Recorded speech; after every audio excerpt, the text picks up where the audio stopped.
Okay, so why don't we get started? For those of you who have not joined us in past, welcome. And I'd like to thank our hosts today, Impact PHL and Impact for Breakfast, for making this event possible. As many of you know, Impact PHL is a nonprofit advocacy organization helping investors, large and small, to align their financial assets with their values to create lasting change in the greater Philadelphia region. Impact for Breakfast is an informal network of family offices, foundations, venture philanthropy, and intermediary organizations with a common focus on social enterprises and impact investing. Together, these two organizations form a formidable capital moving team. If you're interested in this type of programming and not currently a member of the team or these organizations, please contact Charnay or Dermot and get involved. So I'll ask Charnay, if she could just put in her contact information. If you could throw in Dermot's as well, that would be great. But I encourage everyone to get involved. So our panelists today will discuss the impacts of plastics on the climate, health, and investment portfolios that you all have.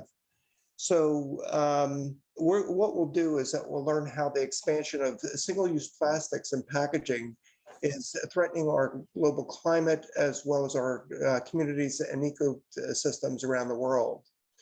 So our panelists today is Gabriel Thoumi, Brian Linton, and Aditya Siroya.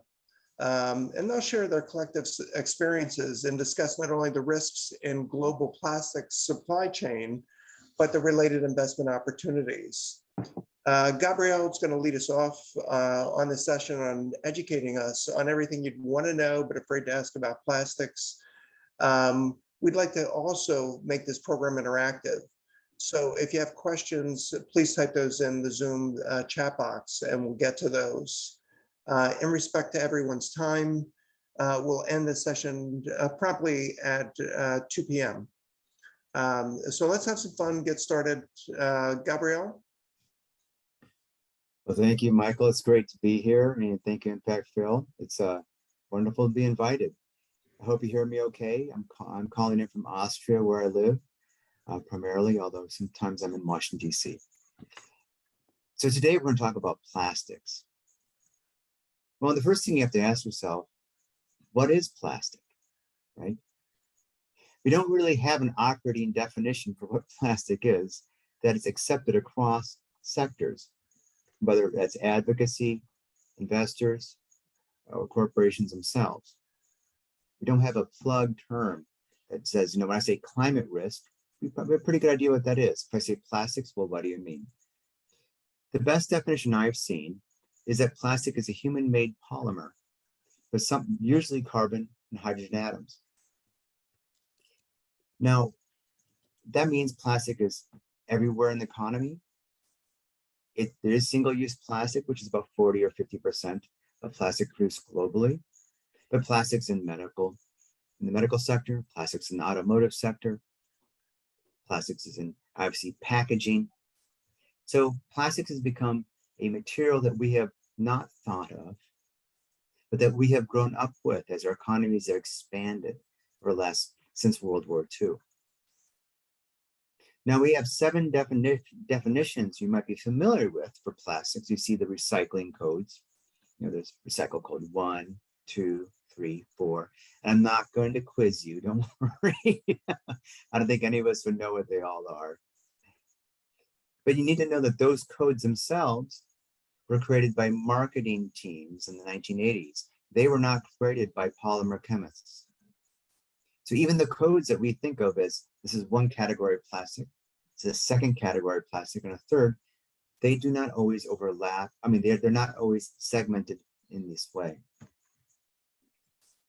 You heard a lot about plastic, obviously, it's in the news, because we do have a waste problem. And the information is dire. And I do not share this with you to elicit an emotional response. I only share it with you so some can share the knowledge with you, right? So we are finding children now being born with plastic in their blood. We do find plastic particles go through the blood-brain membrane. We're finding many species around the world being threatened with plastic waste as they ingest the waste when it's large, or when they ingest the waste when it's at the microplastic level, such as the bird species, the northern Beringian fulmar, that when I presented this, gave the same talk at Bernstein, I think it's the only time that bird has ever been listed in a sell-side research report in Wall Street, because the bird sadly is digesting microplastics, and those plastics themselves are becoming a platform for which other diseases, to grow, which then cause those birds to die. Now, most importantly, probably to this audience today, are two components of the plastic production process: global warming and toxic chemicals. Now, not all plastic is bad. It is a process, and it's a product that we use every single day. We just need to use it better, be wiser, smarter. That's a challenge for all of us. And we need to have less waste.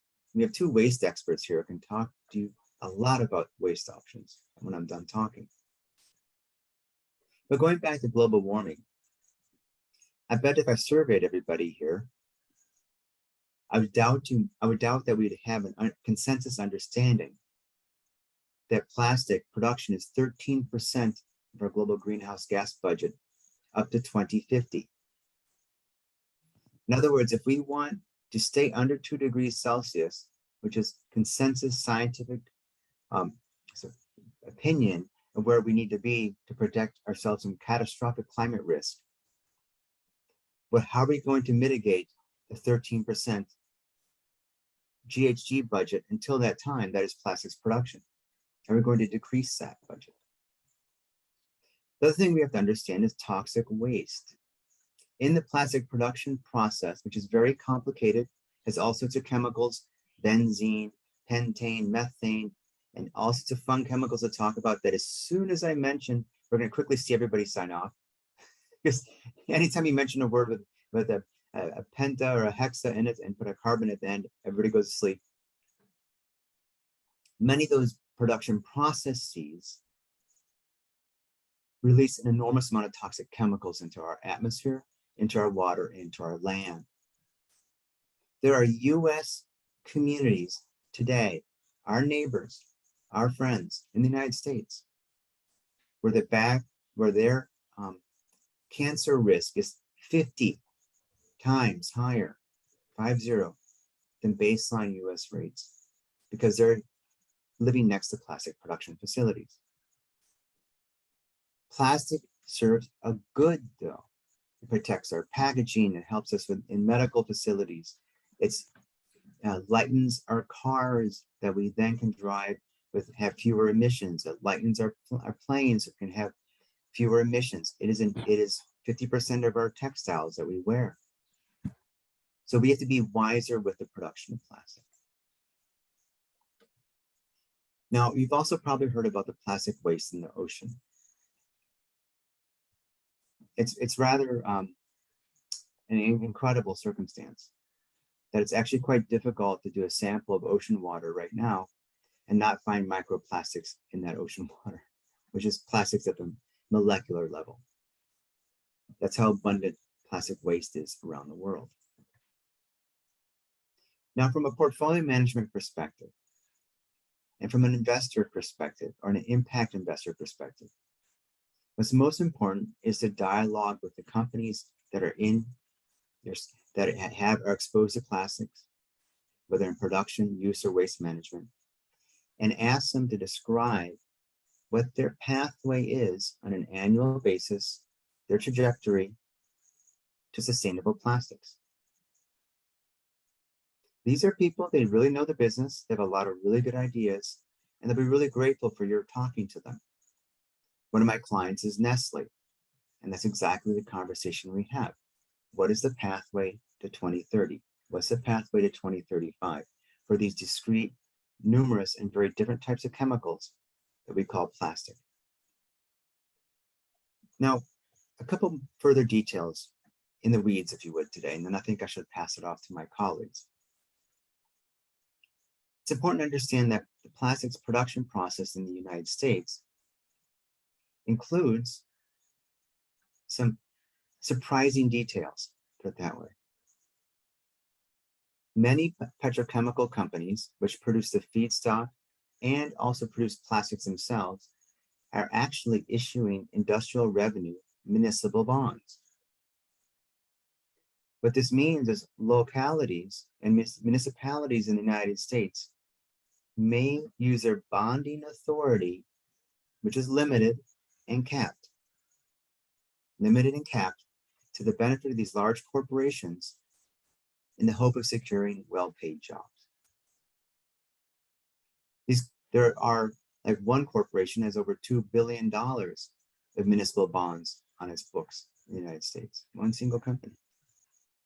But when they do that, these communities are leveraging themselves for their future instead of investing their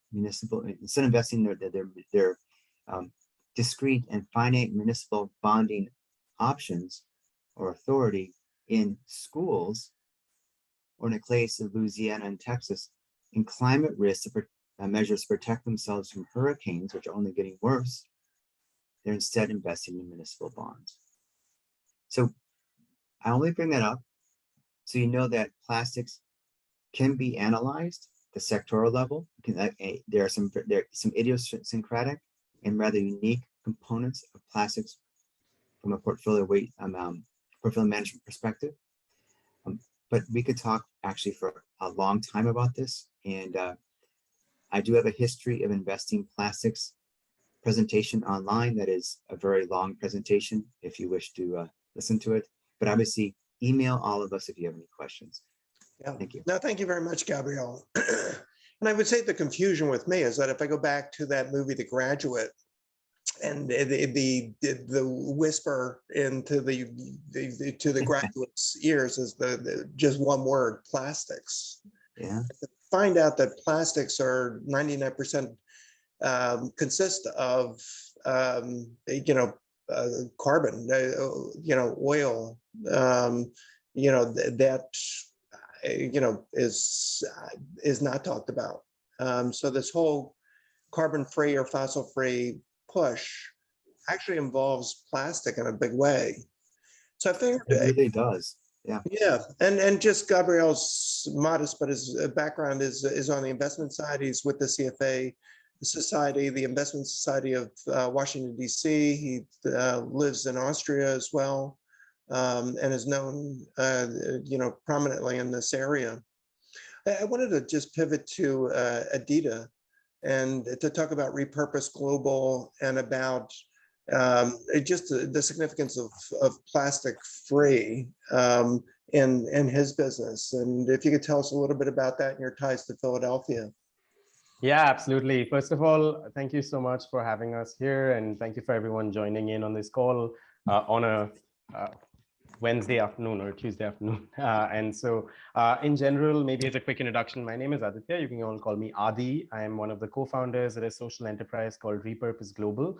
And we're dedicated to helping companies take responsibility for their own contributions to the plastic waste crisis. Broadly speaking, how we got started off was actually doing our research thesis while my co-founders and I were at the University of Pennsylvania. So spent 5 amazing years in Philadelphia at university. And at Penn, we did this research thesis on the informal waste sector of Mumbai, and fortunately got grant funding from Penn to go to Mumbai in person and spend close to a year embedded in informal recycling communities within the city of Mumbai, but broadly got exposure to the waste management ecosystem of India as a whole. And this experience really opened our eyes up to the immense potential for social entrepreneurship in the field of waste management, particularly because waste or plastic as a medium allows for, if you solve for it effectively, allows for, I guess, the old metaphor of 2 birds with 1 stone, which I think now might be going out of fashion. But at the same time, you can create environmental impact by dealing with and preventing plastic from becoming a pollutant. And at the same time, also create a lot of socioeconomic change because plastic and waste as a sector employs and is built on the backs of millions of informal waste pickers who come from some of the most historically marginalized communities, both in India, but across the world. So it was really this intersection of the environmental impact that we could create by taking action on plastic, but also more prominently, the socioeconomic impact that we could bring about in the lives of people who deal with this burden of our consumption on a day-to-day basis, that drew us to taking action and doing our own bit. And that is manifested in over the last 4 years in this journey of Repurpose Global. And maybe very briefly to summarize, Repurpose Global is a plastic action platform that helps CPG brands that use plastic in their own packaging, take both short-term and long-term actions on reducing the impact of plastic from their packaging portfolio. So the way we do this, we've taken a lot of inspiration from, I think, the carbon credit space, because we saw on the ground through our research this wave of new innovators, circular economy entrepreneurs, and waste management innovators, be it non-profits, social enterprises, or sometimes even cooperatives of waste pickers coming together and creating more efficient systems. And we saw this new wave, quote unquote, of waste management emerge across the world, not just in India, but across the global south. But really, if you look at these innovators, what they are severely restricted in terms of their scale. They remain operating at the neighborhood level when we need them to operate at the city level and eventually the state level, right? If we really want to solve this problem. Even a country like India today deals with less than 5% of its plastics across in terms of managing And that waste.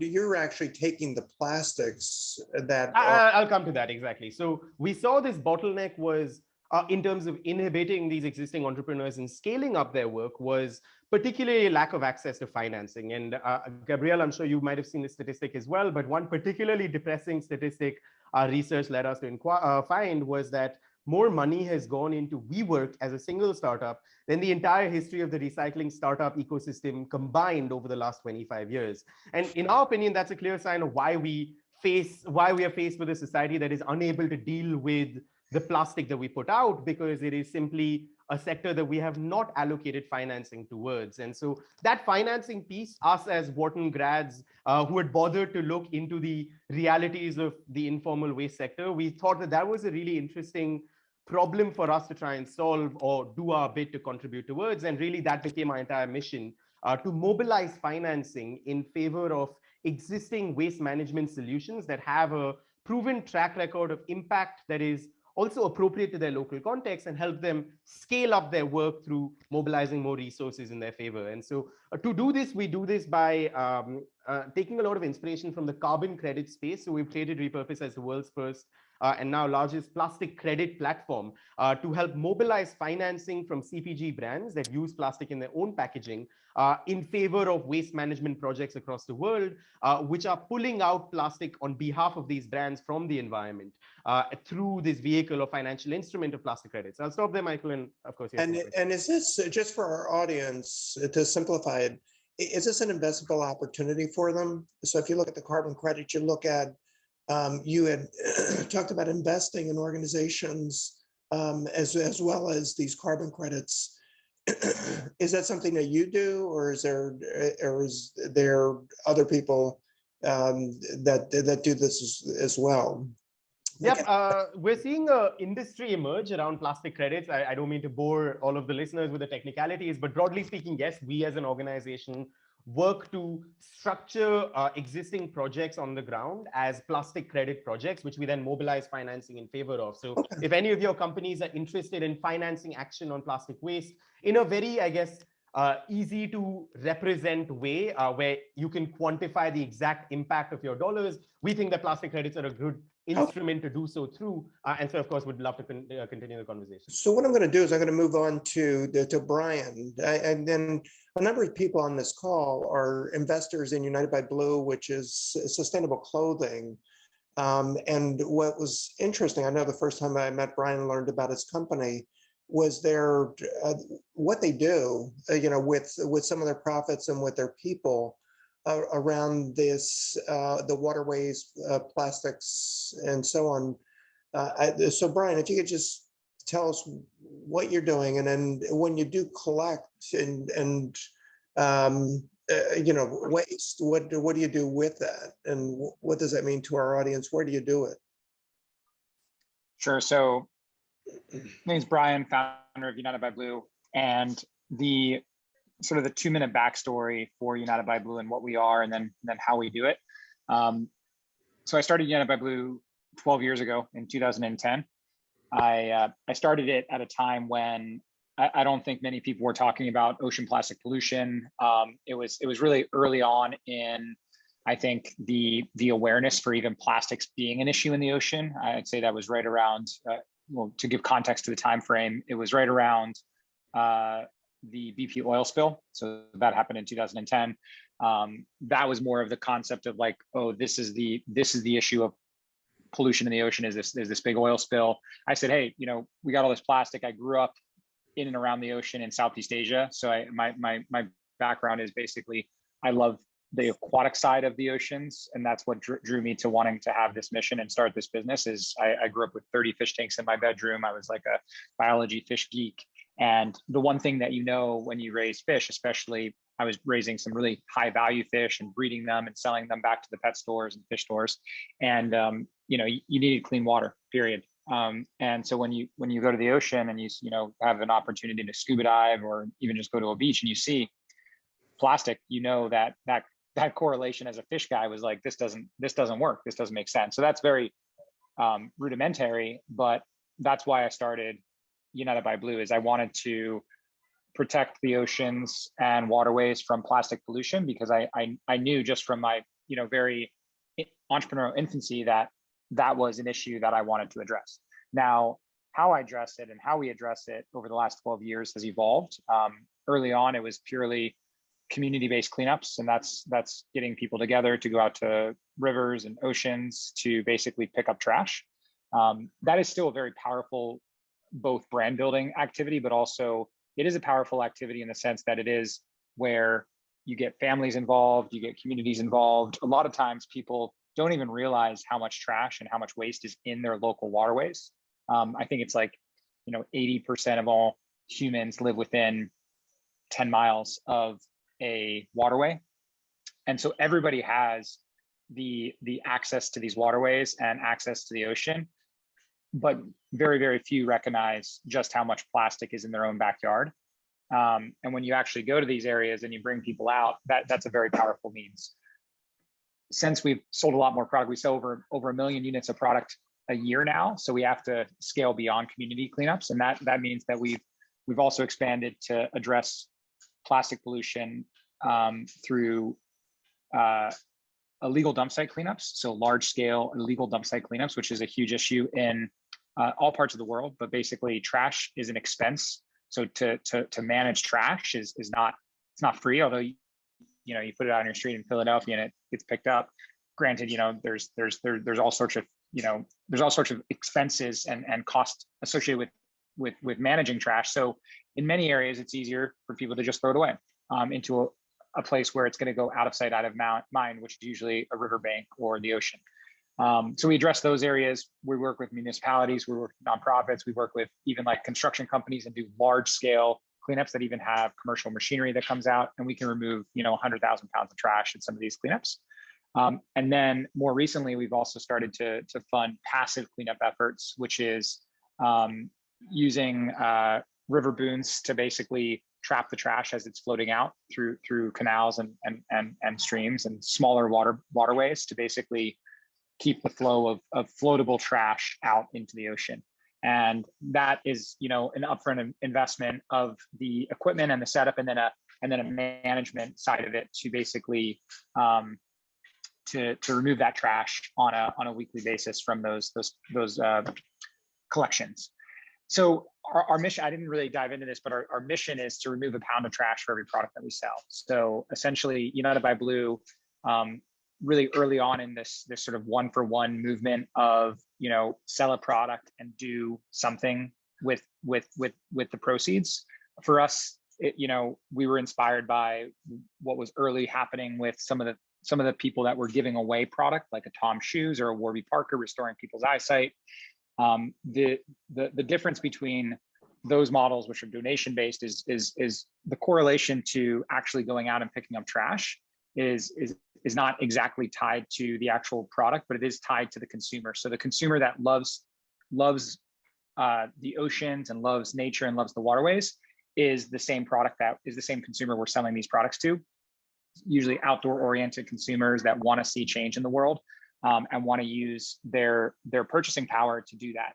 They're probably less likely to fund efforts independently of getting a nice, hemp organic cotton button down. The whole idea with even like trash or plastic credits is really great for like the corporate side and like brand partners.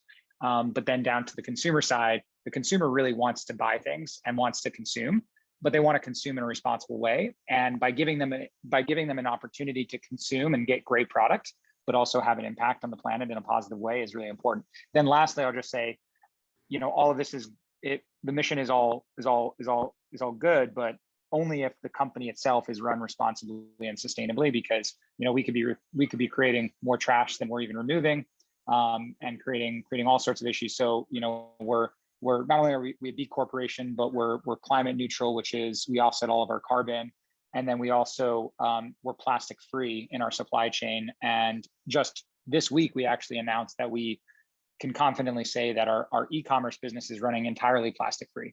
So anything that you buy from us and anything that you get in the packages from hundreds of thousands of packages that we send out a year should not have any plastic in it. So we're trying not to contribute to the plastic as well. And that's super important. It's very hard. Plastic works its way into everything in this world.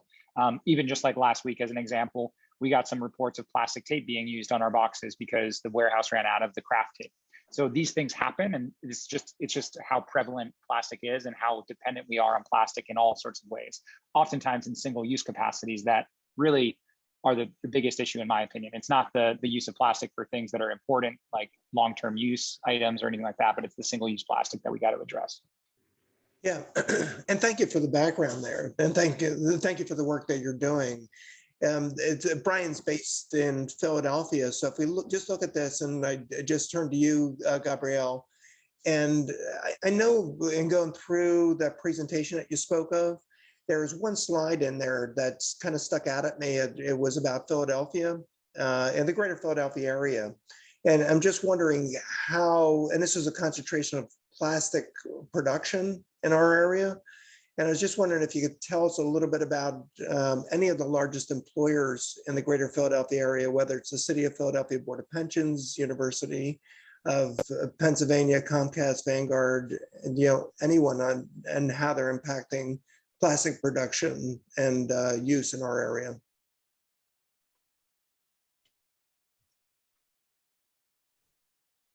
So what I can reflect upon, and I think the question was for me, Mike. Yeah. Okay, is that because plastic is across sectors. So investors or portfolio managers on the passive or active side of in asset management often struggle with having a plastics policy. Is that if I say plastics, do I mean polyvinyl chloride, which can be doors and window frames? Do I mean PET or polyethylene, which can be both clothes and bottles? So what do I actually mean by a plastics policy? So where then this is complicated by that there are many different replacement products that are available, right? But the price points may not be, it might not be at the right price point today. They may not be scalable. There may be other supply chain constraints. One key constraint on switching is honestly social constraints. I'm a procurement manager and I'm used to buying plastic to fulfill my procurement needs for the product that I must, for the bottle or whatever I'm filling. It's gonna be harder for me to switch to a non-plastic material because I'm not used to doing that. And I'm going to get a question in a second. The other thing is that we have confusion around vocabulary. So the marketing geniuses in our team have come up with a phrase like bioplastic, which is plastic. There's no difference. It just is sourced from, the raw materials are not sourced from fossil fuels, but it's the exact same chemical structure that then is very difficult to recycle and that ends up in the waste stream. And like Brian was saying, he has seen plastic waste in the oceans. My first experience was doing research in 1990. Tells me I'm a bit older than maybe many of you. So 1990 in the North Atlantic. We've often found plastic waste off of Newfoundland and Nova Scotia. So overall, a good example is the small country of Belgium. I know it's not Philadelphia, but it's where I have accurate statistics right now at a moment's notice.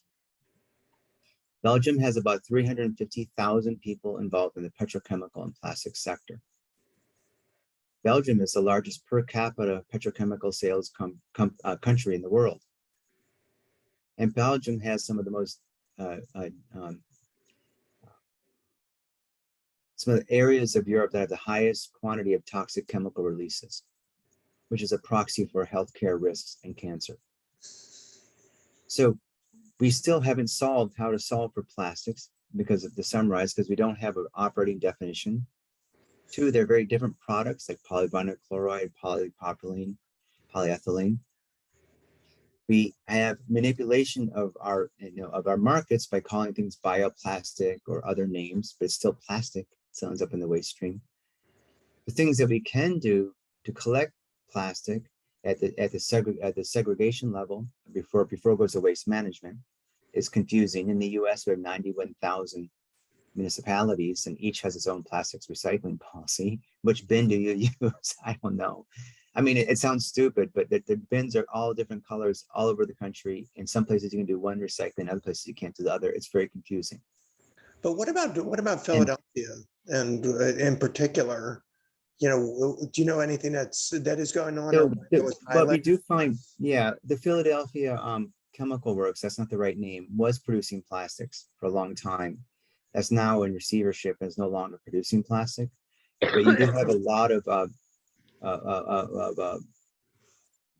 remaining toxic sludge and toxic chemicals in and around, we might call it disadvantaged or different communities throughout Philadelphia.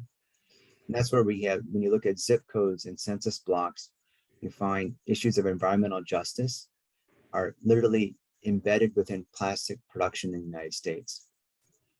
Some of the most toxic neighborhoods in the United States are those that have some of the highest environmental justice risks. Where Black and brown people, I'm Latino, so I guess I could call myself brown. We face, not in Austria necessarily, but people in these communities like myself face a higher percentage of particulate matter and other waste chemicals in the air, water, and land that people use and breathe each day. And so, but the issue is that we cannot segregate ourselves from plastic because it's ubiquitous and it's throughout the economy and it's being produced and used everywhere, even in the private, not in the publicly traded, in the market with the publicly traded equities, but in the private market, private equity space, or small medium enterprise space. There are many, many small medium enterprises that use plastic, that do plastic molding and do other production of plastic, produce other plastic products, specialty products. And they themselves are often putting their employees at risk. So it's and just kind of basics, Adi, are plastics biodegradable, and what types of plastics can be recycled? So Adi, do you have any thoughts? I think to further Gabriel's point about how I guess how much of an imprint communications and marketing campaigns have had on consumer perception, right? I think that's a better answer to your question, Michael, because the fact is that plastics can be recyclable in the sense that they have the capability to be recycled, but whether or not they are going to be recycled is so dependent on the availability of the right kind of infrastructure to collect that plastic, make sure it gets segregated and then processed appropriately, and then finally goes to the recycling facility to actually get recycled, right? And so while you see a lot of brands in their commitments, for example, as part of some global commitments like the Ellen MacArthur Foundation, global commitment to end plastic waste, have set goals for their packaging to become recyclable, that needs to be met with a sustained investment increase into recycling capabilities. Just as an example, in the US, this is a macro US statistic, so not particular to Philadelphia. But of course, I'm sure you've come across this statistic that only 9% of plastic in the US is actually recycled. Now, there's an interesting caveat to that statistic, that out of that 9%, actually, half of that waste is not actually recycled in the US at all. It is collected for recycling, but then ends up getting exported to countries like Indonesia. It used to all be sent to China, but then China banned it all. And so now it's going to other countries in South and Southeast Asia, particularly, where it ends up usually dumped in the environment directly, right? Because there's very little autonomy traceability over where that material is going. And oftentimes the cheapest solution is to dump it. So what I mean to say is that recycling— So when it's dumped, is it biodegradable, or how long? That's the tricky thing with plastics, right? Plastics by definition are— that what makes them so valuable also, I think, is what causes them to become a pollutant, which is that they are very, very strong materials, right? They don't degrade very easily. So it does take hundreds of years for particularly these normal traditional plastics. Now you are seeing some material innovation in this space of more compostable or biodegradable plastics. But even there, I would caveat that oftentimes when you see compostable plastics, you might see an asterisk against the name, which says that compostable in an industrial composting facility. And in all of the US, there are only 200 such facilities that exist today. And so what I mean to say is that there's no one solution that will solve the plastic problem, right? You have to simultaneously invest in recycling infrastructure. You have to invest in alternative materials. You have that make the material itself a little bit more easily compostable. You have to invest in changing the way that products are delivered. So I think all of these solutions are needed at the same time. But that's interesting, because if I go back to one of Gabriel's points, he was talking about the governmental restrictions. So if I look at the global ban on single-use plastics, Brian, if you could just comment a little bit on that. And then what I'm really interested in, does this do anything? Does it make a dent in the bigger problem of climate change? Or, so what are your thoughts on that, Brian?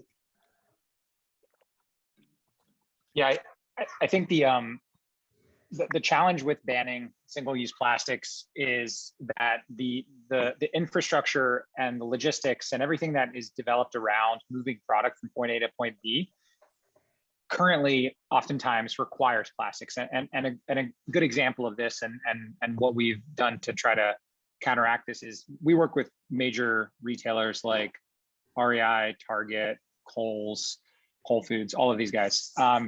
And almost all of them have requirements that every single item that they receive is in a poly bag, which is a single-use plastic bag that apparel or accessories go into at the manufacturer. That poly bag travels with the product from the manufacturer to the retailer, where then it's in the back room of a retail store, it's removed, thrown away, and then the product is put on the shelf. They do that for obvious reasons, because it keeps the product clean, it protects it from moisture, and ultimately ensures that they have a good quality product on the shelf. So all of the logistics that they have, or all the logistics that the world has, from shipping and the shipping containers and not being protected from moisture, to the actual distribution centers that something goes to, like a Target, for instance, they're on products going on rollers and going through different apparatuses that are touching the product, and the plastic protects it. So we had to work with Target, who's our biggest customer now, to basically get a waiver, because it would have cost us hundreds of thousands of dollars in chargeback fees if we had sent product without poly bags. But working with their stakeholders within the company to basically identify where are the actual touch points for that product that requires it to be protected, and how can we not use plastic? Instead, we can use a paper. In this case, was able to overcome that challenge. It's not always that simple, and paper can't replace plastic in all of these situations by any means. But the idea being that it's not easy to remove single-use plastics. It's not just snapping your fingers and saying don't use plastics. And B, it's working with so many different parts of the chain to identify where and why is plastic being used, right? And then figuring out alternatives, either alternative ways of doing what we're doing, or alternative ways of packaging the product to protect it. Because at the end of the day, if we make these beautiful products and then they get damaged or destroyed in transit, that's probably worse for the environment. Even though this isn't plastic, that's probably worse for the environment than the plastic impact. Yeah, but in terms of like, when you're saying you have to be comfortable and confident, like I was just for whatever reason drifting off into yeah, comfortable and confident. Are you using a replacement bag to pick up dog poop? Like just like those plastic bags are everywhere. yeah, totally. And you know, the whole obviously different conversation, but like the whole biodegradable aspect of a lot of those bags is somewhat debatable as well, because that's what they claim a lot of those to be. You know, it's a great question. I think that, you know, my preference and the way that we always look at it is, I would say 7 out of 10 times we can replace plastic with paper. Okay. Paper is often not used because it is more expensive, and it's not as protective. But in many instances, paper can be used instead of plastic. And then the situations that it can't be used, it takes more creativity, and it's not always a clear answer. Yeah, and Gabriel, there's some great questions going back and forth in the chat room, but if I had that same question on single-use plastics and ask you about emissions, so this whole idea around the net zero, are we making an impact with the banning single-use plastics? So it depends on the jurisdiction. So business is obviously a cultural experience that depends on jurisdiction and markets and civil society and consumers and suppliers. So where I live in Europe, the single-use plastic bans have been very successful. Partly, and it's had some unintended consequences, but generally they've been very good.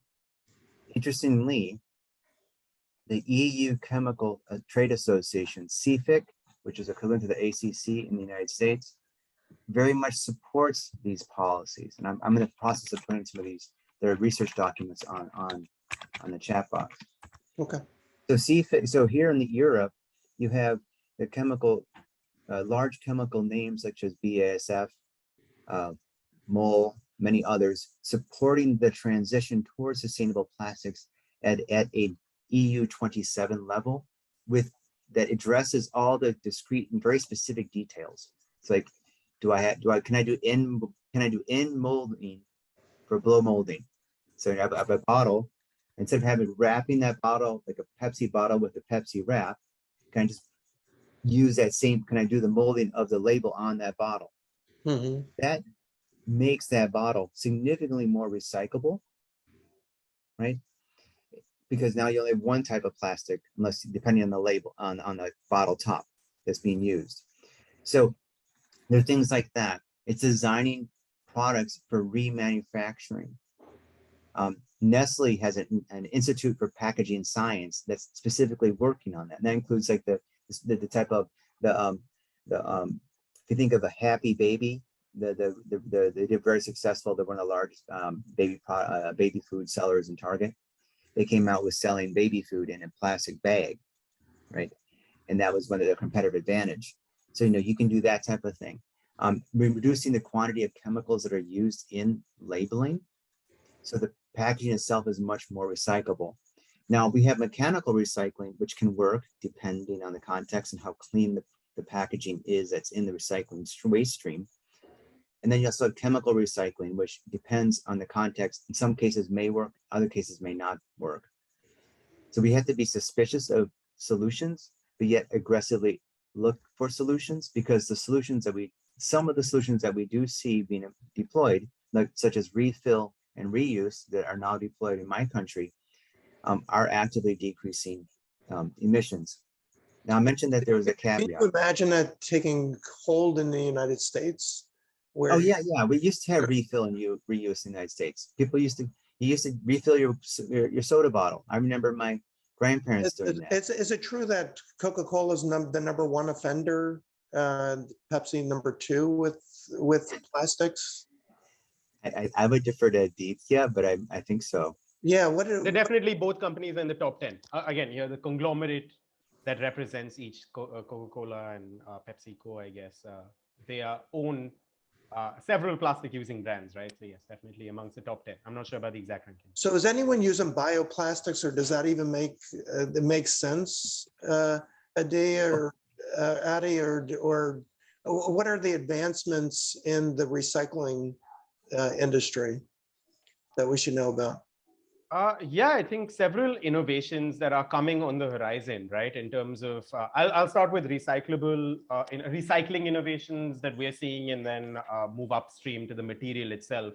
I think on the recycling side, in terms of the waste management, you're seeing innovations across the board, from technological solutions to better sort material. I think one great example here is that of AMP Robotics. There are several companies in these spaces, but essentially companies that use computer vision to put a robotic arm on top of a conveyor belt that has plastic waste flowing on it, and that robotic arm is able to sort out every material stream and put it in the right stream. And sorting is really important, because sorting is the core input to recycling, because you need to have clean material that is uncontaminated going to the end recycler.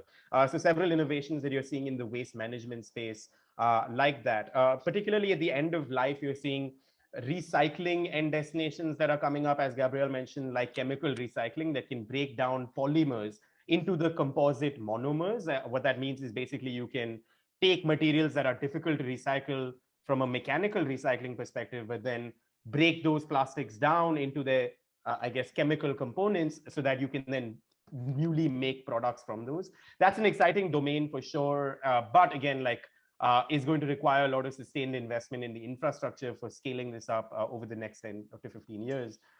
Moving more upstream, I think a lot of work is being done on changing the business models, as Gabriel mentioned, in terms of the end delivery mechanism of products to consumers. I think some startups to highlight here are organizations like Loop or Lime Loop. These are basically replacing plastic with more circular business models, where you can buy, for example, your ice cream in metal cans that you can send back for a refill, for example, when you are done.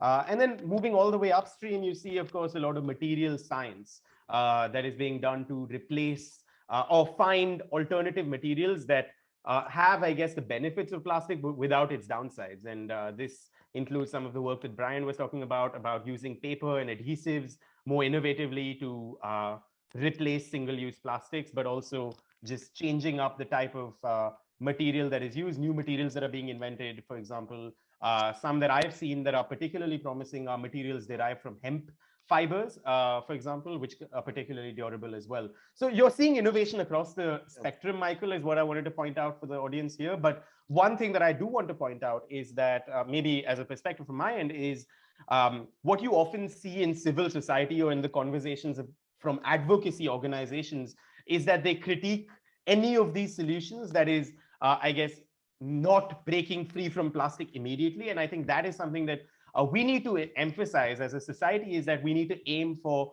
progress over perfection, because perfection is impossible to attain overnight, right? Like, as Brian mentioned, you can't just flip a switch and overnight get rid of plastic, given it is so entrenched in the global supply chain. And so while we need to productively support these innovations that are happening across the value chain, you also need to think in longer term timeframes, in my opinion, than an overnight ban on single-use plastics. And to your last point about bans, we've seen them have utility in certain isolated instances. We've also seen the flip side, where bans get overturned. In my home country of India, for example, there's been single-use plastic bans that have been purported every year and floated by the government. And then inevitably on the date of the ban going live, they get pushed back because the industry complains that they don't have alternatives to move to. So in general, I would say that you need to have longer term timelines because this is going to be a 10 to 15 year problem to solve, right? It's not going to be solved overnight.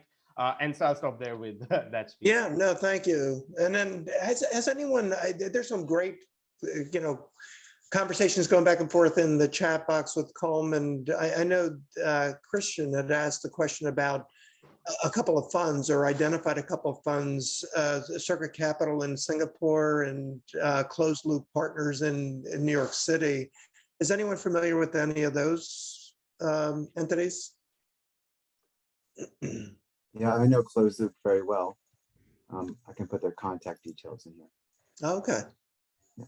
And you were nodding the same, Adi, or was No, that? we engage with both. Sorry, I was nodding. But yes, we engage with both Circulate Okay. Capital as well as Closed Loop Partners. Closed Loop Partners is much more North America focused, and Circulate Capital has a global focus in terms of investing in waste management organizations. So we actually add a layer of plastic credits to some of the companies that Circulate Capital has invested in, so that they can. Circulate provides essentially the capital expenditure, and then we can ongoing basis provide the ongoing subsidies that are needed for operational expenditures as well. So yeah, completely agree. Both of those are fantastic organizations. One other organization that I may highlight in this space is an important funder as a source of capital is the Alliance to End Plastic Waste, which is a consortium of all of the major polluters in the world today who have created I think a $10 billion fund to try and tackle plastic waste, and are actively deploying and have like I think 100 projects ongoing at the moment. So they're super. Yeah, I just dropped I just dropped in the chat box a few companies in Philadelphia or the greater Philadelphia area that are touching on this space with Circle Compost, with organic waste deposit, with Rabbit Recycling and their waste disposal, and the rounds. It's in refillable containers, and of course there's the TerraCycle in Trenton, that are doing things in a big way, with us. So there are investable opportunities there, or there are ways for people with dollars that can help support the movement, and it's just through education. So someone asked about nets. I'm looking for the details. I can't find it. One of the people I've spent quite a bit of time talking to was one of the net recyclers in the UK. So the nets are often nylon 6/6, depending on the location. So once you clean them, nets may only last for 3 months. So they end up being piled in a port. And like in the context of the UK, where there's 70 to 80 locally governed ports, they just sort of stack up, and then they go, the fisher community is billed for the waste, the tipping fee.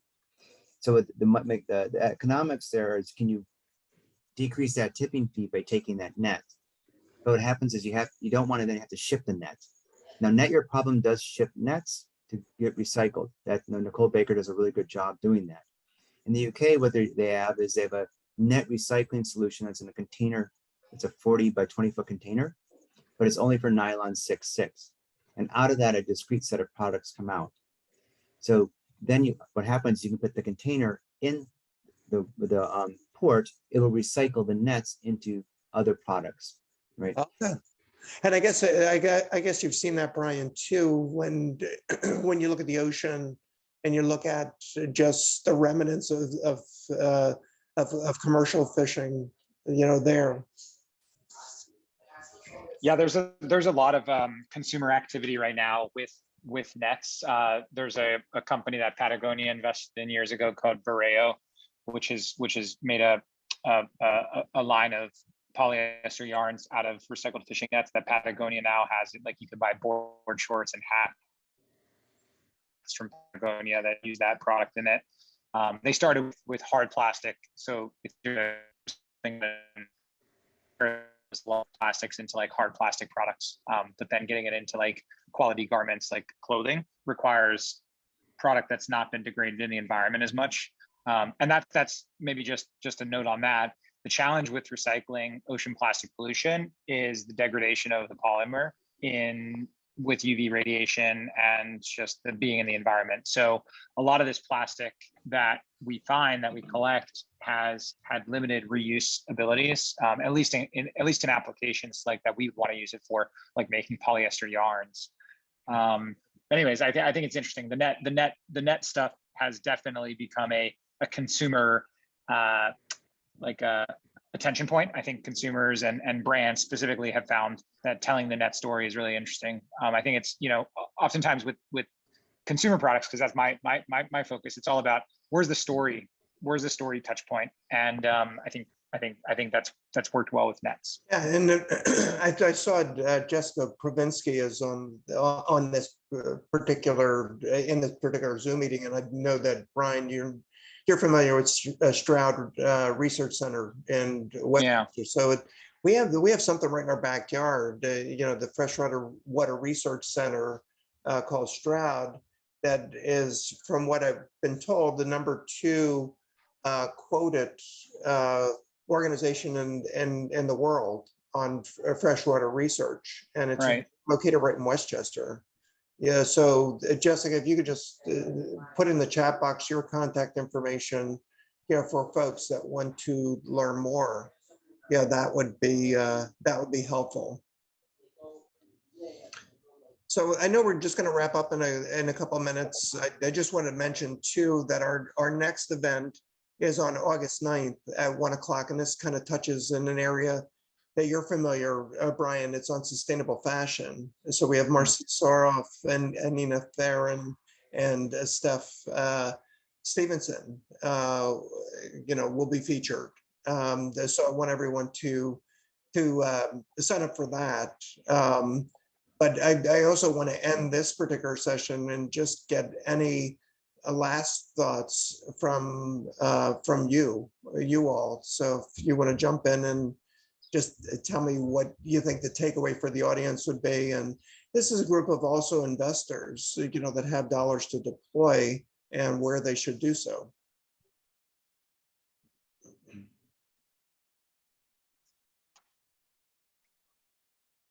So if anyone wants to, or otherwise I could call you out. And who wants to get started? Gabriel, do you want to go? I saw you. Yeah, sure. So basically, the best way to use my network is to look through my glasses. Literally, I say this all the time to people I know in my network. I know quite a few small medium enterprises and also some larger corporates that I've worked with, like with Amcor, Nestle, Dow, and others. There are lots of opportunities here. The key is to be discreet, like Brian is suggesting, or consumer facing, and pick a location or geography where you have some of not the whole cycle from production to use to waste management, but at least maybe 2 of those. And like where we live in Austria and Europe, refill reuse has been very successful. Other locations it might not be. So there's like Aditya said, there's not going to be a boilerplate solution. So that lends itself to investors learning about the local economy and the opportunities and picking out some of the companies that might do well. On the net side, the companies that I worked with in the UK were forecasting 10x returns if they could get themselves capitalized, and they're at Series B and Series C. So they're doing quite well and sort of telling their story. Obviously, reach out if you have any questions to all the 3 of us. Thank you.